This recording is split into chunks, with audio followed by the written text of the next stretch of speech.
الحمد للہ رب العالمین والعاقبۃ للمتقین والصلاة والسلام علی اشرف الانبیاء والمرسلین اما بعد اعوذ باللہ من الشیطان الرجیم بسم اللہ الرحمن الرحیم۔ انسان کی زندگی نفع بخش اس وقت ہوتی ہے جب وہ اللہ تعالیٰ کے احکامات پر عمل کرتا ہے۔ خوبصورت آدمی، پڑھا لکھا آدمی، سمجھدار آدمی، زمیندار آدمی، جائیداد والا،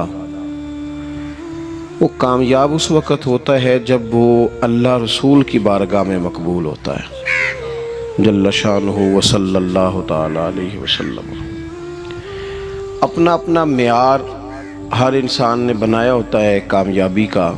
کچھ لوگوں کا خیال یہ ہوتا ہے کہ بچے میرے پڑھ گئے، اپنی اپنی جگہ پہ سیٹ ہو گئے، میں اب بڑے سکون میں ہوں۔ کچھ کی رائے یہ ہوتی ہے کہ میں نے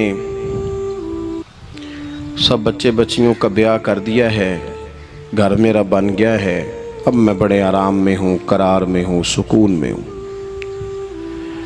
تو اپنی اپنی رائے ہوتی ہے، لیکن حقیقت وہ ہے، اصل وہ ہے جسے اللہ کے قرآن نے بیان کیا۔ اللہ کریم نے فرمایا والعصر، اے محبوب علیہ السلام ہمیں آپ کے زمانہ مبارکہ کی قسم ہو، ان الانسان لفی خسر، فرمایا بے شک انسان خسارے میں، نقصان میں۔ وہ اپنے تئیں کوئی دعویٰ کر لیتا ہے، آپ دیکھتے ہیں کہ بہت سارے لوگوں کے دعوے اپنے اپنے ہوتے ہیں نا۔ کسی بھی طالب علم سے آپ پوچھیں پیپر دے کے آئے تو پیپر کیسا ہوا ہے تو کیا کہتا ہے؟ بولیے۔ جب کینڈیڈیٹ الیکشن لڑتے ہیں تو رات کو جب وہ سوتے ہیں تو سارے جیت کے ہی سوتے ہیں، ان کو سب یہی کہتے ہیں کہ لوگ سارے تیرے ساتھ ہی ہیں۔ حالات، یہ جتنے بادشاہ حکمران ہوتے ہیں ان کے بگڑنے کی بنیادی وجہ ہوتی ہے کہ یہ خوش فہمیوں میں مبتلا ہوتے ہیں۔ ہم میں سے بھی ڈھیر سارے لوگ ہیں جو خوش فہمیوں میں مبتلا ہیں۔ کچھ کہتے ہیں جناب ہماری نسبت بڑی تگڑی ہے۔ بھئی نسبت تو امام حسین سے تگڑی تو کسی کی نہیں نا، تو ساری رات نماز پڑھتے تھے، روزے رکھتے تھے، اللہ کو یاد کرتے تھے۔ آپ خالی نسبت پر بیٹھ کر عمل چھوڑ جائیں تو یہ کیسے ممکن ہے؟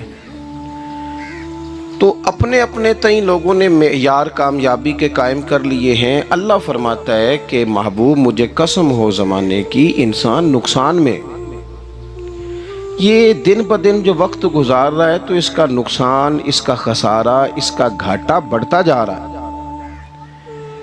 روز نقصان میں۔ کتنا کتنا عمر کا حصہ لوگوں نے ضائع کر دیا، کتنے کتنے بہترین لوگ تھے لیکن روزی روٹی کے پیچھے وقت سارا برباد ہو گیا۔ یہ رزق حلال کے لیے دوڑ دھوپ ہو وہ تو بڑی بات ہے، لیکن تکبر کے لیے اور خواہشات، بیجا خواہشات کی تکمیل کے لیے، ایک دوسرے سے آگے بڑھنے کے لیے بڑا وقت ضائع کیا لوگوں نے۔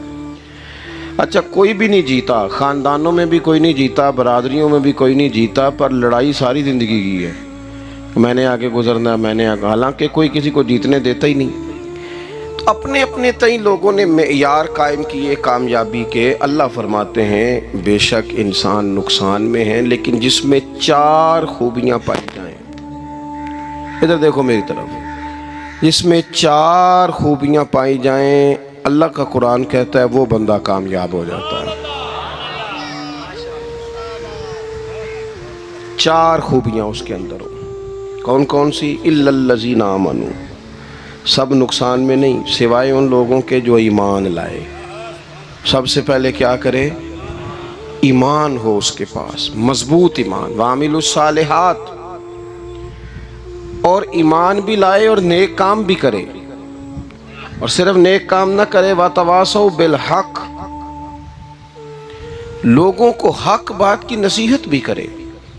اور ظاہر ہے سچ بولے گا، حق بولے گا تو بڑے لوگوں کے مفادات کو ٹھیس پہنچے گی، کچھ لوگوں کو تکلیف بھی ہوگی، تو اب جب تکلیف ہوگی تو پھر مصیبت بھی آئے گی۔ تو اگر حق بات کہنی ہے تو پھر کیا کرے؟ وَتَوَاصَوْا بِالصَّبْرِ، پر ایک دوسرے کو صبر کی بھی وصیت کرے۔ 4 چیزیں پائی جائیں: ایمان، اعمال صالحہ، حق کی نصیحت، اس رستے میں آنے والی تکلیف پر صبر۔ اگر یہ 4 چیزیں میسر آتی ہیں تو اللہ کا قرآن کہتا ہے بندہ کامیاب ہے۔ اور اگر یہ 4 چیزیں نہیں تو پھر کوئی بندہ جتنا مرضی دعویٰ کرے، جتنا مرضی شور کرے، جتنا مرضی اعلان کرے، وہ کامیاب ہو سکتا۔ سب سے پہلے تو اپنا ایمان پکا کریں۔ یہ جو کچی پکی باتیں کرتے ہیں نا لوگ، بھئی مسلمان جو ہوتا ہے نا، مسلمان وہ لاوارث نہیں ہوتا، وہ وارث والا ہوتا ہے۔ اس کا رب ہر وقت اپنی رحمت سے اس کی حفاظت کرتا ہے۔ مسلمان ہر وقت نبی پاک علیہ السلام کے نگاہ کرم میں رہتا ہے۔ اسے کمزور باتیں نہیں کرنی چاہیے کہ میرے کو پیچھے چڑھ گیا تو پتہ نہیں کیا ہو جائے گا، برادری مخالف ہو گئی تو پتہ نہیں کیا ہو جائے گا، سچ بول دوں گا تو لوگ پتہ نہیں مجھے مار دیں گے۔ ایسا ہو نہیں سکتا۔ چھری حضرت ابراہیم چلائیں بھی نا تو حضرت اسماعیل کے حلق پہ چلنا اس نے تب بھی ہے جب اللہ حکم کرے گا، تو اللہ کی حکمت ہوگی۔ تو حکمت الہی ہوتی ہے تو کوئی کام ہوتا ہے، ورنہ ہوتا۔ تو اپنی طبیعت میں مضبوط ایمان، توکل، اللہ پہ بھروسہ، مضبوطی افکار کی، کچی باتیں نہیں۔ جو لوگ کمزور ذہن رکھتے ہیں ساری زندگی فیصلہ ہی نہیں ہوتا، کوئی ڈرتے رہتے ہیں، سہمے وقت گزارتے ہیں۔ اپنے آپ کو فکری، یہ جو ایمان ہوتا ہے یہ بندے کو طاقتور کرتا ہے، بندہ مضبوط ہو جاتا ہے۔ مجھے بتائیے نا، جب ایمان پکا ہو کہ روزی دینے والا اللہ ہے تو پھر بندہ کسی مالدار آدمی کے پیچھے کبھی بھاگتا ہے، کبھی کسی بڑے آدمی سے ڈرتا ہے؟ جب اسے پتہ ہو کہ عزت اور ذلت اللہ کے دست قدرت میں ہے، پھر وہ سیاستیں، سازشیں، یہ کام کرتا ہے۔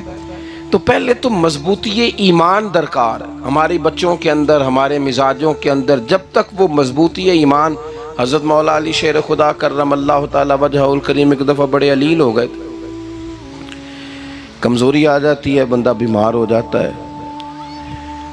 تو ہمارے ہاں بیمار لوگ بعض اوقات ایسا جملہ بولتے ہیں جو کفر کے زمرے میں چلا جاتا ہے۔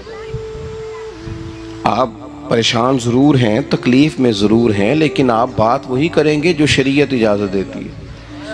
حضرت علی شیر خدا شدید علیل تھے، ایک صحابی تیمارداری کرنے گئے تو حضرت مولا علی کا چہرہ دیکھ کے پریشان ہو گئے، کہنے لگے آپ تو بڑے سخت علیل ہیں، اللہ خیر کرے، اللہ تعالیٰ آپ کو صحت دے۔ تو حضرت علی کہنے لگے تو فکر نہ کر، مجھے اس بیماری سے کچھ بھی نہیں ہوگا۔ نے کہا کیوں؟ فرمانے لگے مجھے نبی پاک علیہ السلام نے فرمایا تھا علی اس وقت دنیا سے جاؤ گے جب داڑھی خون سے رنگین ہو جائے گی، تو اس کا مطلب ہے میں خنجر کے وار کے ساتھ شہید کیا جاؤں گا، میں بیماری سے دنیا میں نہیں جاؤں گا، میں یہ بیماری سے مجھے کچھ بھی نہیں ہوگا، اللہ مجھے شفا دے دے گا۔ چونکہ حضور نے فرمایا ہے تے ساڑھے نبی دی زبان ساڑھے واسطے قرآن۔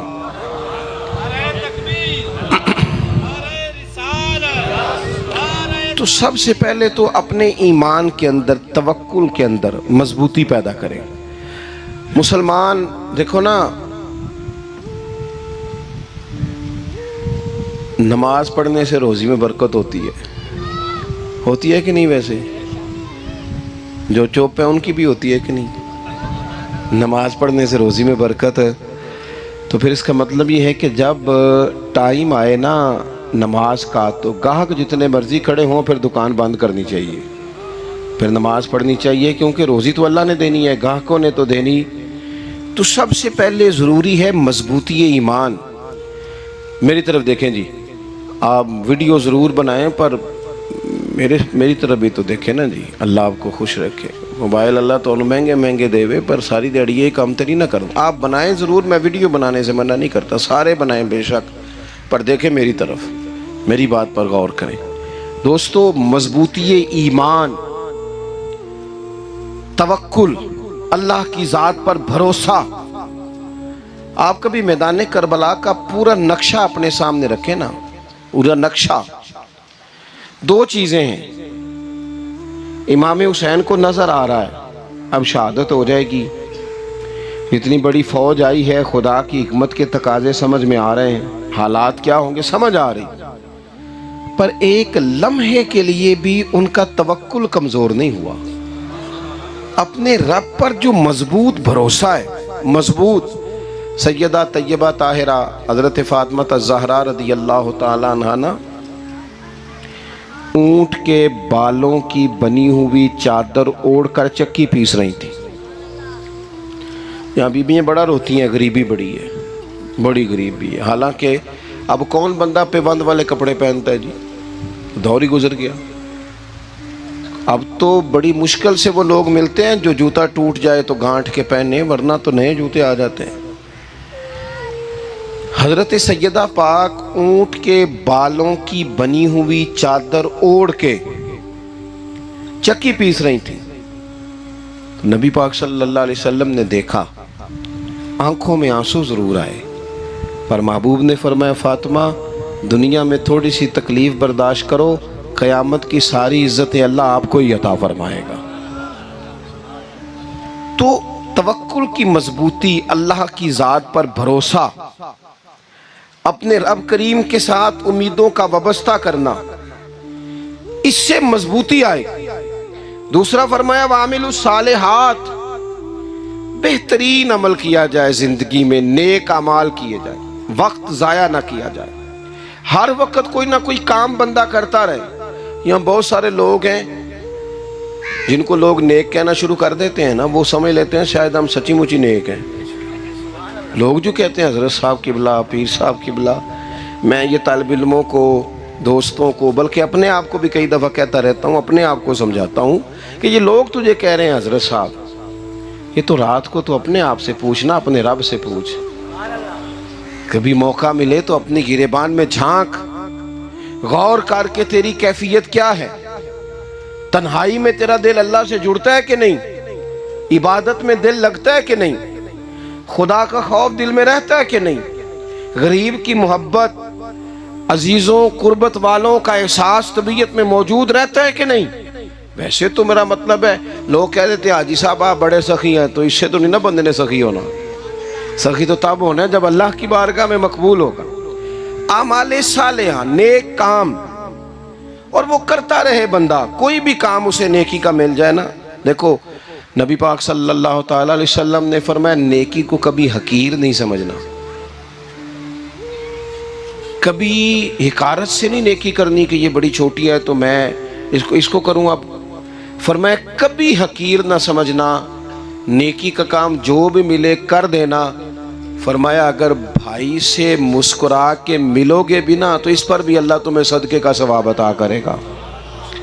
ہم تو اس دین سے کے ماننے والے ہیں جو کہتا ہے تو گلی سے روڑا اٹھا دے، کانٹا اٹھا دے، کسی کی تکلیف دور کر دے، کسی اس پر گنجائش کر دے، کسی کے لیے آسانی کر دے، جو بھی خیر کا کام میسر آئے پورے دن میں اسے چھوڑے نہیں۔ صبح گھر سے نکلیں، وہ ایک صحابی تھے،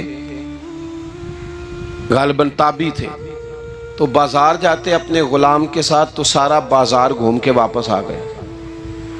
خادم نے کہا جناب کو نہ کوئی خریدا نہ کچھ بیچا، تو آپ سارا بازار گھوم کے آ گئے۔ فرمانے لگے تیرا کیا خیال ہے، میں نے کچھ بھی نہیں کیا۔ کہا جناب پھر کیا کیا ہے؟ فرمانے لگے تم نے دیکھا ہے جو بندہ بھی گزرا ہے میں نے اس کو کہا السلام علیکم، تو کتنی کو نیکیاں میں جمع کر کے آ گیا ہوں۔ کوئی خیر جو میسر آئے، ہم سمجھتے ہیں کہ شاید کوئی کروڑ کو روپیہ ہوگا تو پوری مسجد بناؤں گا تو پھر میں نے نیکی کر دی ہے، شاید جناب میں، حالانکہ یہ چھوٹے چھوٹے کام ہیں نا، چھوٹے چھوٹے کام، ان کی تو زیادہ ضرورت ہوتی ہے، ان کی تو زیادہ حاجت ہوتی ہے۔ کوئی آپ رستے میں گزر رہے ہیں تو نیچے کوئی کھڈا بنا ہوا ہے تو اس پر ہم کیا کرتے ہیں، گاڑی میں بیٹھ کے تبصرہ کرتے ہیں اے روڈ کھورے کدوں بننا ہے۔ بھئی یہ کھڈا ہے نا تو آپ نیچے اترے نا، تو آپ دھابڑا لیں نا، کئی پکڑے نا، یہ تو 5 منٹ کا کام ہے، یہاں آسانی کر دیں نا، آپ اس میں گنجائش کر دیں۔ حضور سید عالم علیہ السلام نے فرمایا، امام راضی نے حدیث لکھی ہے، قیامت کے دن ایک بندے کو اللہ معاف کرے گا تو مالک وہ بندہ عرض کرے گا یا اللہ میں تو بڑا گنہگار ہوں، کس وجہ سے معافی ہوئی؟ فرمایا رات کے وقت تو گزر رہا تھا، تیرے پیر سے روڑا ٹکرایا تھا اور تو نے اٹھایا ادھر ادھر دیکھ کے کہ کوئی اللہ کے کسی بندے کو تکلیف نہ ہو جائے۔ کہ مالک ہو وہ تو میں نے زمانہ بیت گیا، کوئی اتنی بڑی بات بھی نہیں سمجھی، تو رب کریم نے فرمایا تو رات کے اندھیروں میں بھی میرے بندوں کا خیال رکھتا تھا تو میں تیرا خیال نہ کروں؟ کوئی عمل ہمارے ہاں لوگ کوئی کام نہیں کرتے، بالکل نہیں، کوئی کام نہیں، نہ بڑے نہ چھوٹے نہ سمجھدار نہ ان پڑھ، کچھ بھی نہیں، نشستن گفتن برخاستن، بیٹھو راج کے گپے مارو، تبصرے کرو فلانا کچھ نہیں کر رہا، فلانا کچھ نہیں کر رہا، اس کے بعد اٹھ کے چلے جاؤ کچھ کریں۔ وَعَمِلُوا الصَّالِحَاتِ، نیکیاں جمع کریں زندگی میں، خزانہ بنائیں، خزانہ، اپنی ڈیوٹیاں اپنی ذمہ داریاں پوری کریں، ہر وقت کام، ہر وقت ذمہ داری، ہر وقت ڈیوٹی۔ دیکھیں نا امام حسن اور حسین، ان کی آپ کبھی زندگی کا مطالعہ کریں، فرض نماز کے علاوہ 100 رکعت نماز نفل روز پڑھنی ہے، پتہ کرنا ہے غریب کہاں کہاں ہیں، ان کا خیال رکھنا ہے، اور نیرے پیسے نہیں دینے۔ ہمارے یہاں لوگ غریبوں کو پیسے ضرور دیتے ہیں، عزت نہیں دیتے، ان کو 4 پیسے کی مدد ضرور کر دیتے ہیں پر عزت نفس کا خیال نہیں رکھتے۔ امام زین العابدین رضی اللہ تعالیٰ عنہ فرماتے ہیں، گزر رہے تھے، آپ دیکھیں نا امام غزالی حدیث لائے ہیں کہ بندہ اور کچھ نہ کرے، کسی مومن کا دل راضی کر دے تو اللہ 60 سال کی نفلی عبادت کا ثواب عطا کرتا ہے۔ دل بدستاور کے حج اکبر است، از ہزارہ کعبہ یک دل بہتر است۔ کسی کا دل خوش کر دینا، اس کو راحت دے دینا، اس کو قرار دے دینا، اس کے لیے کوئی ایسا سامان کر دینا کہ بندہ مطمئن ہو جائے، سکون ہو جائے۔ یہ ہمارے ہاں جو لوگ ہوتے ہیں نا سرکاری ملازمین، ڈیوٹیوں والے، ان کی طبیعتوں میں تلخی ہوتی ہے۔ یہ اگر صرف پیار کرنے لگ جائے نا، سے وابستہ لوگ میرے احباب میں سے ہیں، تو میں ان سے کہتا ہوں کہ شفا تو اللہ نے دینی ہے، چلو تم دعائی تو ہنس کے دیا کرو نا، تم آنے والے کی بات تو توجہ سے سنو۔ وہ بیچارہ اپنی بات، ہمارے ایک بزرگ تھے تو تعویذ لکھا کرتے تھے، بڑے عالم تھے، مجھے کچھ تھوڑی سی نا میرے دل میں ان کے بارے میں خفگی رہتی تھی کہ آپ اتنے بڑے عالم ہیں، آپ کتاب لکھیں، آپ تعویذ لکھ رہے ہیں، اور پھر لوگوں نے کمائی کرنی ہوتی ہے، آپ تو مفت دیتے ہیں سارا کچھ، اتنی لمبی ڈیوٹی، سارا دن بیٹھے رہتے ہیں آپ اور لکھتے تعویذ ہیں، پڑھائیں آپ۔ میں نے ایک دن ان سے گزارش کی، میں نے کہا شیخ آپ بڑے آدمی ہیں، جن لوگوں کو اللہ نے رسوخ فی العلم عطا فرمایا ہوتا ہے ان میں سے آپ ہیں، اللہ نے آپ کو پختگی دی ہے، علم میں شعوری عالم ہیں آپ، سارا دن تعویذ۔ فرمانے لگے یار میں تعویذ نہیں لکھتا، اصل مسئلہ یہ ہے کہ جو تعویذ لینے آتا ہے وہ اپنا سارا دکھ سناتا ہے، تو میں تعویذ نہیں لکھتا، میں نا بس لوگوں کے کلیجے ٹھنڈے کرتا ہوں، میں کسی کا، اب تو بچوں کے پاس ٹائم ہی نہیں، وہ تو ابا کا دکھ نہیں سنتے، بالکل نہیں، وہ تو ڈھونڈتے ہیں کوئی کونا ملے تو جا کے موبائل دیکھیں، وہ تو بیٹھتے ہی نہیں۔ اماں کہہ رہی ہوتی ہے کہ پتر کو 10 منٹ میرے پاس بھی بیٹھا کر، لیکن پتر مصروف بڑا ہے، ویڈیو چڑھانی ہے اس نے، ٹک ٹاک بنانا ہے اس نے نئی تصویر چڑھانی ہے، ہم الجھ گئے۔ یہ چیزیں انسان کو نفسیاتی طور پر کمزور کر دیتی ہیں، جو لوگ زیادہ یہ کام کرتے ہیں ان کے حافظے کمزور ہو جاتے ہیں، وہ الجھ جاتے ہیں، انہیں پتہ نہیں ہوتا رات میں نے کیا کہا تھا، صبح میں کیا کہہ رہا ہوں۔ ہر وقت نہیں، ضرورت کے وقت، ہر ٹائم نہیں، مخصوص اوقات میں۔ حضرت امام زین العابدین رضی اللہ تعالیٰ عنہ فرمانے لگے، ہم گزر رہے تھے، امام حسین ساتھ تھے، تو رستے میں نا کچھ غربا، غریب لوگ بیٹھ کے کھانا کھا رہے تھے، کہتے ہیں ہماری ان پر نظر پڑی تو انہوں نے حضرت امام حسین رضی اللہ تعالیٰ عنہ سے کہا حضور آئیے تشریف لائیے کھانا کھائیے۔ وہ ضروری نہیں ہوتا آپ کو سب کا کھانا پسند ہی آئے، ٹیسٹ اپنے اپنے ہوتے ہیں، یہ ضروری تو نہیں، کھانا پسند نہ بھی آئے تو دل تو پھر بھی راضی رکھنا چاہیے نا۔ قربان جائیں، نبی پاک نے کس طرح ہماری تربیت کی۔ حضرت عائشہ صدیقہ رضی اللہ تعالیٰ عنہ فرماتی ہیں کریم محبوب کا میں نے یہ طریقہ دیکھا کہ اگر کھانا ناپسند ہوتا تو چھوڑ دیتے، پر کبھی اس میں سے نقص نہ نکالتے، عیب جوئی نہ کرتے۔ گرمی کے موسم میں کھڑی ہے بیچاری خاتون، اور کتنی مشقت سے اس نے کھانا بنایا، اور کتنی گرمی سہی ہے چولہے کے سامنے، لیکن صاحب وہ کھانا رکھا ہے تو وہ کہتے ہیں یہ تو کی پکایا ہے، وہ کھانے والی چیز ہے بھئی، اس طرح کرنا، اب جو اگلی ہنڈی ہے وہ تو پکا، نہ تو کھڑا ہو، یہ پتہ چلے یہ کام کتنی مشقت کا ہے۔ زندگی میں کچھ تھوڑا سا دوسروں کا خیال رکھنا یہ بھی تو دین کا حصہ ہے نا۔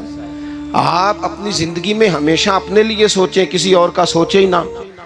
تو میرے عزیز یاد رکھیں گے آپ، امام زین العابدین کہتے ہیں نبی پاک صلی اللہ تعالیٰ علیہ وآلہ وسلم نے نا حضرت امام علی مقام کی، امام حسن اور حسین کی اس طرح سے کچھ تربیت فرمائی تھی کہ غریب پروری ان کے اندر رچ بس گئی تھی، مزاج بن گیا تھا۔ وہ غربا بیٹھے تھے دسترخوان بچھائے سڑک کے کنارے، تو امام حسین گزرے تو انہوں نے آواز دی، امام صاحب روک گئے، کہنے لگے حضور تھوڑی روٹی نہیں کھا لیتے ہمارے ساتھ؟ تو امام صاحب آ گئے، نیچے بیٹھ گئے غریبوں کے ساتھ۔ کوئی جرت کرے نا، چلو امیروں نے تو غریبوں کے ساتھ بیٹھنے کی جرت نہیں کرنی، کوئی پیر ہی بیٹھ جائے غریبوں کے ساتھ، وہی مہربانی کر دے کہ میں پیر صاحب ہوں، قبلہ ہوں، تو میں ہی چلو لنگر کھا لوں مریدوں کے ساتھ بیٹھ کے۔ ہماری تو محفلوں میں بھی نا جی نعت خوانوں کا، مولویوں کا، دوسروں کا کھانا اور ہوتا ہے، اور غریب آدمی کو شاپر میں چاول ڈال کے دیتے ہیں اور ساتھ اسے کہتے ہیں یہ لنگر شریف ہے۔ بھئی اگر یہ شریف ہے، تبرک ہے، تو اے پیر صاحب نو نہیں سی لنگدا، اڑتا ہے گلے میں لنگر ان کو۔ یہ لنگر شریف جو ہے یہ نعت خواں کو بھی تو گزرنا تبرک ہے کہ نہیں؟ ہاں نہ تو کرو نا، تو جیڑی زیادہ تبرک والی شے ہے وہ پیرانوں بھی تو کھانی چاہیے نا، نعت خواں کو اس کے لیے لہدہ سے مرغ مسلم اعلیٰ کھانے۔ میں اکثر دوستوں سے کہتا ہوں چلو میلاد شریف پہ ہی صحیح سب کے لیے اچھا کھانا پکاؤ۔ چلو جس غریبوں کے بچوں کو بیچاروں کو سارا سال وہ بوٹیوں کے لیے لڑتے ہیں، تم میلاد پہ ہی اچھی روٹی پکا دو، تو بچہ جب کھائے گا نا بہت ساریاں بوٹیاں اور چاول، اور اپنے ابا سے پوچھے گا کہ ابا جی آج کی گل ہے، بڑا گوشت پہ لبد ہے، تو ہو سکتا ہے غریب باپ روئی پڑے اور اسے کہے پتر تو آج راج راج کے کھاج ساڑھے نبی پاک دا میلاد شریف ہے۔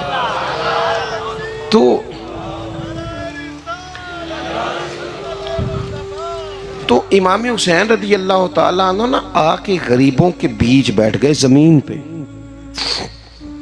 انہوں نے کہا کھائیے، تو وہ جس طرح وہ کھا رہے تھے نا سادے برتنوں میں امام حسین کھانا کھانے لگ گئے۔ میں نے کہا خیر کا کام کوئی بھی ملے اسے ضائع، چلو اور کچھ نہیں کر سکتے تھے، کسی کو سڑک ہی پار کرا دے نابینا کو، چلو اور کچھ نہیں کر سکتے، تو آپ کو پتہ ہے کہ سامنے والا بوجھ لے کے گزر رہا ہے، آپ تھوڑا سا ہٹ جائیں روڈ سے، اسے گزر لینے دیں، کوئی تو کام زندگی میں کوئی ارادہ تو خیر کا بندہ کرے۔ امام حسین بیٹھ گئے، ان کے ساتھ روٹی کھائی، تھوڑی دیر کے بعد اجازت لی، فرمایا جاؤں؟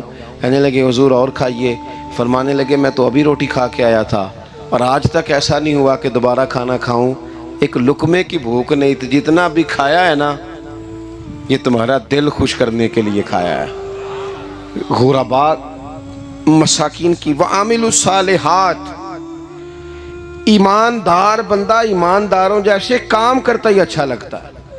25 حج کیا امام حسن اور حسین نے مدینے سے مکے پیدل جا کے، کتنے بولیے؟ میں کہتا ہوں چلو ہم باجماعت نماز ہی پڑھ لیا کریں، چلیں حضور صلی اللہ علیہ وسلم نے فرمایا فجر کی نماز پڑھ کے بیٹھ جاؤ، اشراق چاش تک اللہ کا ذکر کرو، 2 نفل اشراق کے 2 چاشت کے پڑھ لو، اللہ 2 حج اور 2 عمرے کا ثواب عطا کر دے گا۔ مشکل کام تو نہیں ہے، مشکل تو ہاں ہی نہیں کیتی تھے، یہ مشکل ہے۔ ویسے یہ کہ آنکھ کھل جائے تو 25-30 منٹ 40 منٹ موبائل پہ گزر جائے وہ تو سوکھا ہے، یہ مشکل ہے۔ دوستو نیک اعمال ان پر کوشش، اہل بیت نے ہمیں سبق یہ پڑھایا ہے، حضور کے اصحاب نے ہمیں سبق یہ پڑھایا۔ تیسری بات فرمایا وَتَوَاصَوْا بِالْحَقِّ، صرف یہ نہیں کہ تم نماز پڑھ کے تو بیٹھ جاؤ، تم نے نا بے نمازی کو نماز کی دعوت بھی دینی ہے، مظلوم پر ظلم ہوتا رہے اور کونے میں چپ کر کے بیٹھے نہیں رہنا، بلکہ اگر ہاتھ پکڑا جا سکتا ہے تو ظالم کا ہاتھ پکڑنا ہے۔ نبی پاک علیہ الصلوۃ والسلام نے فرمایا اپنے بھائی کی مدد کرو چاہے وہ ظالم ہو یا مظلوم ہو، بھائی کی مدد کرو چاہے ظالم ہو یا مظلوم ہو۔ تو صحابہ نے عرض کی یا رسول اللہ صلی اللہ تعالی علیہ وسلم یہ مظلوم کی مدد تو سمجھ میں آتی ہے، یہ ظالم کی مدد کیسے کریں؟ نہیں سمجھ آ رہی ہے آپ کو بات کی؟ یا رسول اللہ صلی اللہ تعالی علیہ وسلم مظلوم کے ساتھ کھڑا ہونا تو ہماری عقل میں آ گیا، تو ظالم کی مدد کیسے کرنی ہے؟ تو نبی پاک صلی اللہ تعالی علیہ وسلم نے فرمایا ظالم کو ظلم کرنے سے روک دو، تم نے اس کی مدد کر دی، اسے باز کرو۔ لیکن ہم تو اتنی جرت ہی نہیں رکھتے بدی کو بدی کہنے کی، اتنی طاقت ہی نہیں ہوتی، جھوٹ کو جھوٹ کہنے کی ہمت۔ ہمارے گھر میں سارا کچھ ہو رہا ہوتا ہے، ہمیں پتہ ہوتا ہے کہ فلاں جگہ پہ ہمارا قبیلہ ہماری برادری غلط ہے، پر اتنی جرت کرتے ہم سچ بولتے ضرور ہیں پر دوسروں کے بارے میں، اپنے بارے میں سچ بولنے کو تیار نہیں ہوتے۔ جرت کا مظاہرہ کریں، زندگی میں حق کو حق کہنا سیکھیں، غلط کو غلط کہنا سیکھیں، جھوٹ کو جھوٹ کہیں، بدی کو بدی کہیں، سچائی کا ساتھ دیں ہمیشہ۔ ہم نے جب تک دیکھو نا ظلم ہوتا رہے، زیادتی ہوتی رہے، اپنا دروازہ اندر سے بند کر لو، پتر باہر نہ جانا، کیوں جی باہر اس پہ ظلم ہو رہا ہے، ان کے گھر آگ لگی ہے، کوئی ہمارے گھر تو نہیں نہ لگی۔ یاد رکھنا پڑوسیوں کی آگ نہ بجھاؤ گے تو اپنے گھر بھی آ جائے گی۔ اگر مظلوم کا ہاتھ نہیں پکڑو گے تو ظالم دلیر ہو جائے گا۔ اور ہمارے جتنے بھی بزرگ گزرے انہوں نے ظالموں کو ظالم کہا۔ امام احمد بن حنبل نے جیل کاٹی، امام اعظم ابو حنیفہ نے جیل کاٹی۔ آج کل لوگ کہتے ہیں مولانا صاحب آپ نے نا جناب غلط کو غلط نہیں کہنا، سیاست کی بات نہیں کرنی۔ کیوں جی کس لیے نہیں کرنی؟ سیاست تو تدبیر کا نام ہے۔ بنو اسرائیل میں جتنی بھی تدبیر ہوتی تھی وہ سارے انبیاء کیا کرتے تھے، کیوں نہ بات کریں؟ یہ جن کرسیوں پہ آج تم نے ظالموں جابروں کو بٹھایا، یہ کرسی تو حضرت ابوبکر صدیق جیسے لوگوں کی ہے، یہ تو حضرت عمر جیسے لوگوں کی سیٹ ہے، حضرت عثمان غنی جیسے لوگوں کا کام ہے، مولا علی جیسے لوگوں کا کام ہے۔ غلط جگہوں پہ غلط لوگ بٹھا دی اور پھر جھوٹے کو جھوٹا بھی نہ کہیں، ظالم کو ظالم بھی نہ کہیں۔ ہم سے نہ رقم ہوں گے قصید یزید کے، کیونکہ ہم لوگ تو حسین کے سیرت نگار ہیں۔ یہ کیا بات ہوئی؟ آپ سچی بات ہی نہ کریں، کلمہ حق کہیں، ہمیشہ کھری بات کہیں، سچی، گرچہ اپنا نقصان ہو، حق کے ساتھ کھڑے ہونا سیکھیں۔ وَتَوَاصَوْا بِالْحَقِّ، ساری آسانی تھی، امام حسین کو کوئی مسئلہ نہیں تھا، آرام سے بیٹھے تھے۔ آج کتنے موجوں میں بیٹھے ہیں، پیر صاحبان، مولوی صاحبان، خطیب صاحبان، سیاستدان، وڈیرے، موج لگی ہوئی ہے، کسی کو کچھ نہیں کہنا، کچھ کہیں گے تو پھر بندے مخالفت کریں گے۔ تو امام حسین مسجد نبی میں جمعہ پڑھاتے تھے، چپ کر کے بیٹھے رہتے۔ حضور سید عالم علیہ السلام کے مزار انور کے پاس بیٹھے تھے، بیٹھے رہتے۔ لیکن امام حسین نے فرمایا ظالم حکمران بنے تو وہ قوموں کو تکلیف دیتے ہیں، وہ ملی نقصان کرتے ہیں، وہ امت کا چہرہ مہرہ بگاڑ کے رکھ دیتے ہیں، لہذا کھڑے ہونا پڑتا ہے، کلمہ حق کہنا پڑتا ہے، الہی کلمت الحق کے لیے نکلنا پڑتا ہے۔ آپ اپنی زندگی کے اندر سچی بات کرنا سیکھیں۔ الیکشن کے دن آ گئے، میرے ایک بڑے محبت والے ساتھی تھے، وہ آ گئے ووٹ کے لیے۔ ویسے بھی یہ جو بیماری ہمارے ملک میں نا جی، ہمارے ہاں حکمران بعض اوقات کہتے ہیں اوے ہو جی جمہوریت بڑی ضروری ہے۔ وہ بھی کس مصیبت کا نام ہے جمہوریت؟ اقبال تو کہتے ہیں کہ یہ وہ چیز ہے کہ جس میں پتہ ہی کوئی نہیں ہوتا پڑھے لکھے ان پڑھ کا، چھوٹے اور بڑے کا، سیانے اور بیوقوف کا۔ جمہوریت وہ طرز حکومت ہے کہ جس میں بندوں کو گنا کرتے ہیں، تولا نہیں کرتے رہتے ہو ہر وقت۔ قوم کو اس کا حق ملنا چاہیے، غریب کی مدد ہونی چاہیے، انصاف ملنا چاہیے۔ باقی یہ تمہاری کہانیاں ہیں ڈکٹیٹرشپ اور جمہوریت، اور ہمیں تمہاری سمجھ بھی نہیں آتی۔ ہر ڈکٹیٹر کے ساتھ ہوتے ہو، باتیں جمہوریت کی کرتے ہو، جہاں تمہارا دل کرتا کھڑے رہتے ہو۔ ہمیں تو کوئی اس سے غرض نہیں، کام ہونا چاہیے۔ بلکہ جو لوگ قوت نافذہ رکھتے ہیں انہیں سمجھنا چاہیے کہ ملک کی بھاگ دوڑ ہمیشہ مضبوط ہاتھوں میں رہے، اور وہ اس طرح کا نظام وضع کریں، مل بیٹھیں سارے ادارے کہ غریب کی سنی جائے۔ وہ مجھے بڑی اچھی طرح یاد ہے جب وہ ایک حکومت ختم ہوئی اور جو ایک فوجی رہ کے گئے تھے 11 سال، ان کی حکومت آئی تو میں باہر نکلا تو ایک بزرگ تھے، وہ صبح صبح ناشتہ بیچا کرتے تھے ہمارے علاقے میں، چاول اور چنے بنے. تو میں نے ان سے کہا بزرگوں پتہ لگا جی رات دی حکومت بدل گئی ہے. تو فرمان لگے پتر جیڑا مرضی بھی آ جائے میں تو یا چاول بیچ کے روٹی کھانی ہے، ہمیں تو ان سے غرض ہی نہیں. اللہ جانے کون آیا کون گیا، تو کھیل تماشا بنایا ہوا ہے. تو جھوٹے کو جھوٹا کہیں. میرے ایک دوست ہیں الیکشن لڑتے ہیں، مجھے ایک دفعہ آ کے کہنے لگے آپ نے کبھی ووٹ نہیں ڈالا، اس دفعہ ضرور ڈالے. میں نے کہا نہیں ڈالتا میں. کہنے لگے ووٹ قوم کی امانت ہے. تو میں نے کہا امانت کسی بے ایمان کو دے دوں؟ امانت تو امانت دار کو دی جاتی. نہیں سمجھے آپ بات؟ یہ سارے کہتے ہیں نا ووٹ قوم کی، تو امانت کس کو دینی چاہیے؟ صحیح بتاؤ. چلو ہوں تسی بولنا نہیں، بس دل چ گل رکھنی، دل چ. دیندے ویسے امانت دارا نہیں ہو نا؟ نہیں میں نے کہا بولنا نہیں، ہمیں کسی نے پتہ نہ لگ جائے.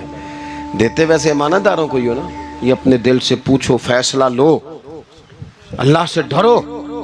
ظالم کا مددگار ظالم ہوتا ہے، ظالموں کا مددگار ظالم ہوتا ہے.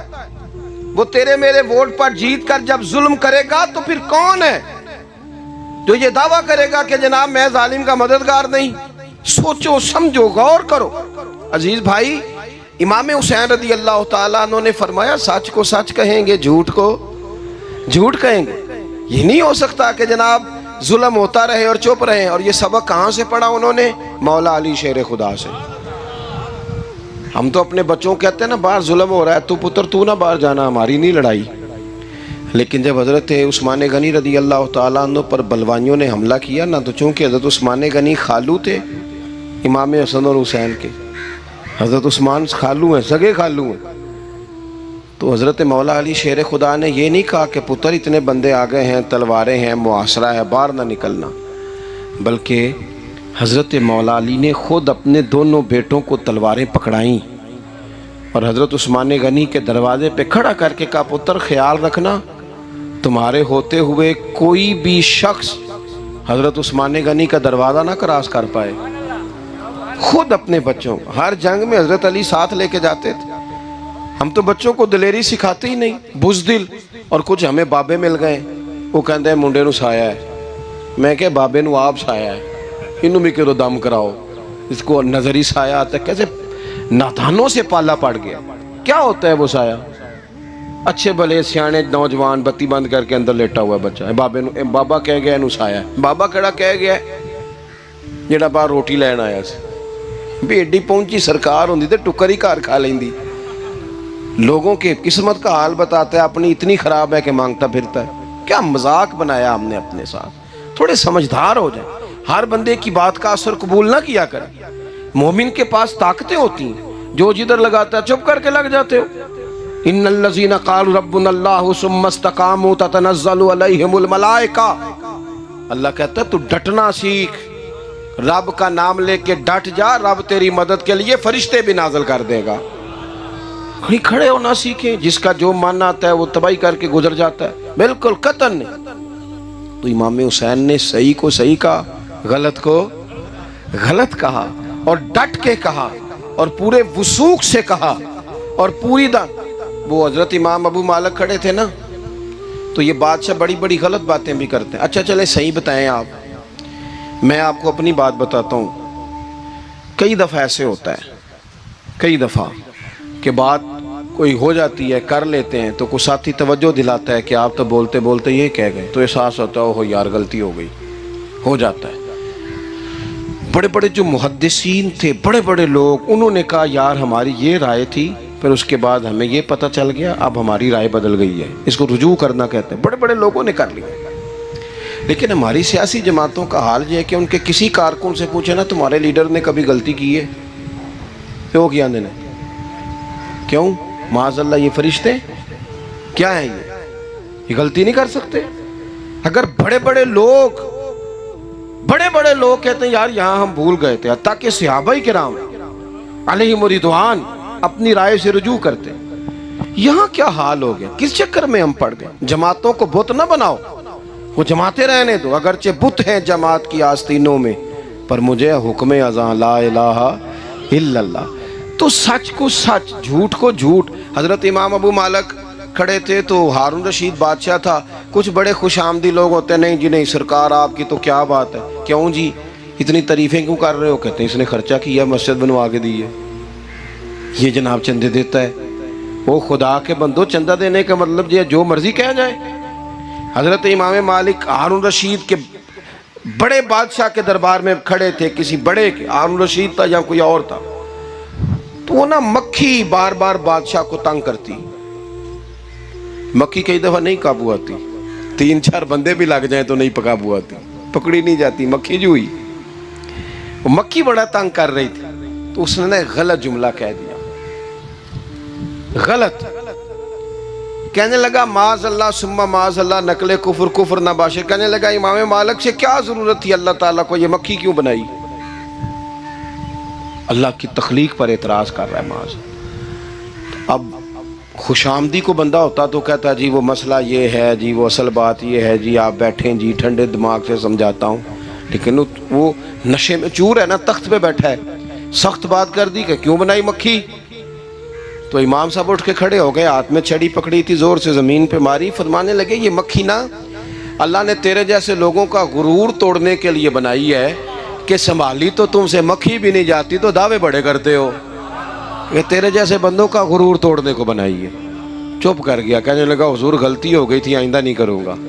تو آپ جب جھوٹ کو جھوٹ کہتے ہیں اور سچ کو سچ کہتے ہیں، حق کی تعریف کرتے ہیں، باطل کو بیان کرتے ہیں، پھر لوگ مخالفت کرتے ہیں. اب جب لوگ مخالفت کریں گے پھر تکلیف آئے گی. اور تکلیفیں بڑی سونی ہوتی ہیں. جب تکلیف آئے تو رب کہتا ہے وَتَوَاصَوْا بِالصَّبْرِ، اب ایک دوسرے کو صبر کی نصیحت کرو. یہ جب دکھ آتے ہیں نا، دکھ بندے کو نرم کر دیتے ہیں.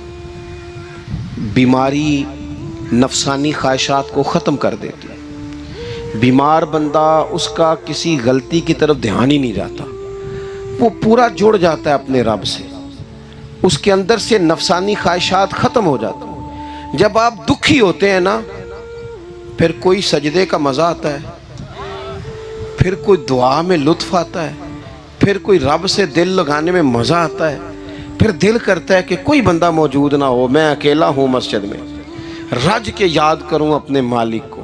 جب آپ صبر کرتے ہیں، قرآن پاک میں نا کم و بیش کوئی 99 کے قریب 90 سے زیادہ مرتبہ صبر کا ذکر ہے، اور محدثین نے تصریح کی ہے کہ کوئی 500 کے لگ بھگ حدیث پاک میں صبر کا ذکر ہے. حوصلے سے، صبر سے. وَتَوَاصَوْا بِالصَّبْرِ، صبر بندہ کر کے دکھائے، اس کے اندر حوصلہ ہو، دلیری ہو. ہم نہ جلد باز ہو جاتے ہیں. بعض بزرگ بھی ناراض نہ ہوں تو وہ بھی بڑے جلد باز، فٹافٹ کام ہونا چاہیے. بعض بچے بھی، بعض جناب سیانے لوگ، بڑی جلدی ہے. بندے نے روزہ رکھا ہوا نا گرمیوں کا،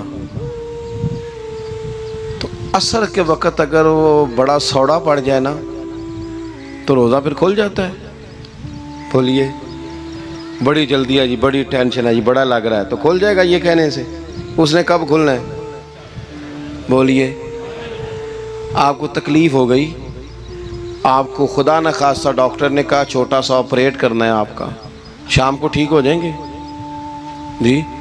تو جلدی بڑی ہے، درد بڑی ہو رہی، جلدی کریں ڈاکٹر صاحب. تو ڈاکٹر کہتا ہے پہلے خون ٹیسٹ کرا، پھر بلڈ پریشر اپنا چیک کرا، پھر شوگر چیک کرا، پرسوں رپورٹ آئے گی، پھر شام کو لے کے آنا، پھر ٹائم دوں گا، پھر ٹائم دے گا، پھر آپریٹ کرے گا، پھر دوائیاں لکھے گا، پھر آپ کو آرام کا مشورہ دے گا، پھر 2-3 ماہ لگیں گے، پھر طبیعت پوری طرح. تو کرنا کیا پڑے گا؟ صبر. کیا کرنا پڑے گا؟ صبر. صبر زندگی میں ضروری ہے. اگر صبر نہیں تو پھر کوئی کام بھی. اپنے مزاج میں حوصلہ لائیں، حلم ہو، بردباری ہو، صبر ہو، تحمل ہو. امام علی مقام رضی اللہ تعالیٰ عنہ کو آپ دیکھ لیں، میدان کربلا پورا پڑھ لیں، آپ پوری تاریخ روایات کھنگال کے دیکھ لیں. سامنے تلواریں تھیں یزید کے لشکر کے پاس، امام کے پاس حوصلہ تھا. وہاں ظلم و جبر ہو رہا تھا، یہاں حوصلہ، حلم، بردباری، اعلیٰ ظرفی، کرم.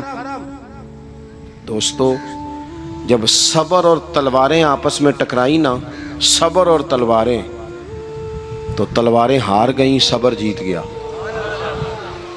صبر ہمیشہ جیت جایا کرتا ہے۔ بعض اوقات تھوڑا ٹائم لگ جاتا ہے، تھوڑا سا وقت، کچھ چیزوں کی لوگوں کو فوراً سمجھ نہیں آتی، ٹائم گزرنے کے وہ کافی دیر کے بعد احساس ہوتا ہے اوہو وہ تو ٹھیک تھا احساس۔ لیکن آپ زندگی میں تھوڑا تحمل، تھوڑی بردباری، آپ یقین کریں ہم جب لڑائیاں کرتے ہیں نا، کسی سے بحث کرتے ہیں،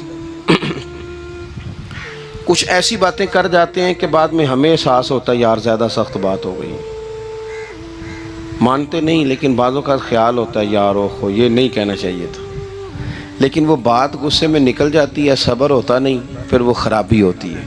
اپنی زندگی میں صبر، یہ تھوڑی بہت جو تکلیفیں آتی ہیں نا، میں گیا ہوا تھا سندھ کے سفر پر، تو موٹر وے سے، سکھر سے موٹر وے لاہور آتا ہے، اب سفر آسان ہو گیا ہے، تو میں نے اپنے ڈرائیور سے کہا لو میاں اب سہولت ہو گئی تمہیں، اب تو سارا موٹر وے لاہور تک آسان ہو گیا۔ تو مجھے کہنے لگا نہیں حضرت صاحب یہ مشکل ہے۔ میں نے کہا جی کیوں؟ کہنے لگے نیند آنے لگ جاتی ہے۔ بالکل سیدھی سڑک ہے نا، اگر کوئی سپیڈ بریکر ہو، کوئی رکشے والا بھی آئے، کوئی ریڑھی والا چاچا ناراض بھی ہو کہ ویک کے نہیں چلائی جاندی، تو بندہ تھوڑا جاگتا رہتا ہے، تھوڑا نہ وہ۔ تو زندگی میں جو رکاوٹیں آتی ہیں نا، یہ تو بندے کو جگانے کے لیے آتی ہیں۔ ان مع العسر یسرا، ان مع العسر یسرا۔ ایک دفعہ اگر مشکل آئے تو اللہ دو آسانیاں دیتا ہے، ہم نہ گھبرا جاتے ہیں۔ یہ دکھ تو بڑے پیارے ہوتے ہیں، یہ تو بڑے نفع بخش ہوتے ہیں، یہ تو فائدہ کرتے ہیں بندے کا۔ تکلیفیں جیسے جیسے زندگی میں آتی ہیں بندہ پالش ہوتا جاتا ہے۔ جیسے جیسے میں اکثر دوستوں سے کہتا ہوں کبھی مشکل آ جائے اور کوئی بندہ ساتھ نہ بندے کے چلے، نہ رشتہ دار چلے، نہ دوست چلے، نہ گلی محلہ، کوئی ساتھ نہ چلے، تو ہم شکوے کرتے ہیں، حالانکہ شکوے نہیں کرنے چاہیے۔ اگر یہ ساتھ نہ کوئی بھی چلے تو بندے کو اکیلے لڑنے کا حوصلہ نصیب ہو جاتا ہے، اسے پھر ہمت مل جاتی ہے کہ یہ سفر میں نے اکیلے طے کرنا ہے۔ تو امام علی مقام کی زندگی، یہ ساری چیزیں ان کو ملاحظہ کریں گے تو چار باتیں کھل کے سامنے آئیں گی۔ پختگی ایمان کی، شوق اعمال صالحہ کا، بات کرنی ہے تو ہمیشہ حق کی کرنی ہے، سامنے کوئی بھی ہو کبھی جھوٹ کا ساتھ، اور چوتھی بات یہ کہ صبر، تحمل، حوصلہ۔ میں نے قرآن مجید ایک جگہ سے اور تلاوت کیا تھا، وہ بھی تھوڑی سی بات آپ سے عرض کرنی ہے، پھر میں بات ختم کرنے لگا ہوں۔ یہ جو حضور کے صحابہ اور اہل بیت ہیں نا، ان کا آپس میں بڑا گہرا رشتہ ہے، بڑا خوب پیار ہے ان کا۔ کچھ لوگوں کی نا دکان تب چلتی ہے جب وہ ان کا اختلاف ثابت کریں، دکانیں تب چلتی ہیں، چونکہ نبی پاک صلی اللہ علیہ وسلم نے فرمایا شیطان مایوس ہو گیا ہے، اب وہ لوگوں سے بت پرستی نہیں کرا سکے گا لیکن تمہیں لڑائے گا۔ ظالم ہے کہ صحابہ اور اہل بیت کو لڑا دیتے۔ خدا کے بندو، تمہیں پتہ ہی نہیں تم کن کی بات کر رہے ہو، پہلے اپنی حیثیت دیکھو، یہ لوگ کتنی شانوں والے ہیں، تم کن کا تذکرہ کر رہے ہو؟ ان کے تو نام لیتے وقت کئی دفعہ ڈر آتا ہے کہ زبانیں بھی اس قابل ہیں کہ نہیں۔ قرآن مجید نے کہا محمد الرسول اللہ، محمد صلی اللہ علیہ وسلم اللہ کے رسول ہیں، والذین معہ، اور جو ان کے ساتھ ہیں۔ یہ قرآن پاک کے دو جملے ہمیشہ یاد رکھیں، تاریخ رکھیں سنبھال کے لوگ اپنے پاس۔ قرآن پاک نے دو باتیں کی، فرمایا اشداء علی الکفار، یہ جو حضور کے ساتھ ہیں یہ کافروں پر سخت ہیں، رحماء بینہم، آپس میں بڑے مہربان ہیں۔ تو جب اللہ کہتا ہے آپس میں مہربان ہے، نہیں سمجھ آئی بات کی آپ کو؟ اللہ کہتا ہے کہ آپس میں بولیے، تو پھر اللہ کی بات ماننی ہے یا کسی لڑانے والے کی بات ماننی ہے؟ اللہ کہتا ہے یہ آپس میں۔ باقی ہے رائے کا اختلاف، تو باپ بیٹے کا بھی ہو جاتا ہے، ہوتا ہے کہ نہیں؟ ابا کہتا ہے یہ کام کر لیں، پتر کہتا ہے۔ حضور صحابہ سے مشورہ لیتے تھے، کئی دفعہ نبی پاک نے صحابہ کی رائے پہ عمل کیا، تو صحابہ میں بہت سارے معاملات اجتہادی ہوئے لیکن ان میں عداوت نہیں تھی، ذاتی رنجشیں نہیں تھیں، بغض نہیں تھا، ان کے دل ایک دوسرے کے حق میں نرم تھے۔ لہٰذا شرارت جلدی قبول کرتا ہے بندے کا دماغ، شرارتیں نہ قبول کریں، کوشش کریں کہ جو ان لوگوں کی تعریف کتاب و سنت میں ہمارے سامنے آتی ہے ہم صرف اسی تعریف پر عمل کریں۔ ایک بات صرف سن لیں اور میں اپنی بات کو سمیٹوں، آپ کو لطف آئے گا۔ تمام صحابہ حضور کے گرد بیٹھے تھے اور جہاں سب لوگ بیٹھے تھے وہاں جگہ ذرا کم تھی۔ حضرت سیدنا ابو بکر صدیق رضی اللہ تعالیٰ عنہ بالکل حضور کے ساتھ بیٹھے تھے، وہ آج بھی بالکل ہی حضور کے ساتھ ہیں۔ کیا مقدر ہیں صدیق و فاروق کے، جن کے گھر رحمتوں کے خزینے میں بالکل ساتھ بیٹھے تھے۔ اچانک حضرت مولا علی شیر خدا آ گئے۔ کوئی سے ابھی بھی اٹھ کر جگہ دے دیتا اور سارے دینا بھی چاہ رہے تھے، لیکن حضرت مولا علی جیسے ہی آئے نا، سب سے پہلے حضرت صدیق اکبر اٹھے اور بازو تھام کے آگے جا کے بڑھ کے مولا علی کا بازو تھام کے حضور کے قریب لا کے بٹھایا، خود ذرا سائیڈ پہ ہو کے بیٹھ گئے۔ اب یہ حضور کے سامنے سارا کچھ ہو رہا ہے تو بولنا کس نے تھا؟ کسی کو ضرورت ہی نہیں ہوتی تھی محبوب کے سامنے کوئی تبصرہ کرے، کوئی کر ہی نہیں سکتا تھا، کسی کو ضرورت ہی نہیں تھی، کوئی نہ بولا، خود رسول کریم بولے اور حضور فرمانے لگ گیا، دیکھا تم نے میرے ابو بکر نے کیا کیا ہے؟ اور پھر حضور نے جو جملے کہے وہ یاد رکھنے والے ہیں، شیخ اسماعیل حقی نے اس کو لکھا ہے۔ نبی کریم فرمانے لگے، عزت والا ہی کسی کو عزت دیا کرتا ہے، فضل والے لوگ ہی دوسرے کا فضل سمجھا کرتے ہیں۔ تو یہ تو صاحب عزت لوگ تھے، یہ تو ایک دوسرے کو عزتیں دیتے تھے۔ تم کون ہو جو عزتیں اتار رہے ہو؟ تم کون ہو جو اس طرح کا لہجہ اختیار کیے ہوئے ہو؟ تو ان لوگوں کا آپس میں گہرا تعلق، ربط، پیار، محبتیں، خلوص، وارفتگیاں۔ تو کبھی بھی کسی ایسے شخص کے چکر میں نہ آئیں جو ہمیں ان لوگوں سے لڑانے کی صحیح کرے۔ اللہ تعالیٰ کی بارگاہ میں دعا کرتا ہوں جو میں نے کہا ہے اللہ اسے قبول فرمائے، جہاں بھول گئے ہیں اللہ درگزر کرے۔ آخر دعوانا ان الحمدللہ۔